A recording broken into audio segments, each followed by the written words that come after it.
faktiski ir tā, ka liela daļa cilvēku varbūt tās neaizdomājas par to, bet mūsu zarnās ir vesela pasaule vēl viena. Vesela pasaule, kur ir vairāk dažādas vienības mīt ar visādiem baktērijām, pat vīrusiem un tam līdzīgi, kas ir vairāk nekā mums pašiem šūnas mūsu ķermenī.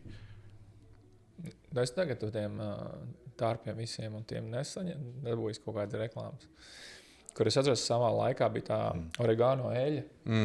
Kad izrādās, ka... Oregano, jā, tā par attārpošanu. Jā, un sanāk ir katram... Bet es nebiju domājis tārps.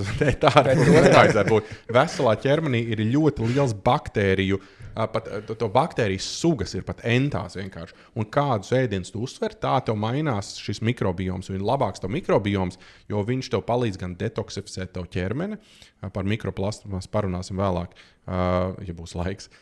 Un viņš palīdz arī tev šī baktērija kultūra ražo arī vielas priekš tevis, kas tev nepieciešams. Kā piemēram, viena no lietām bija tās īsķiežu augstskābes.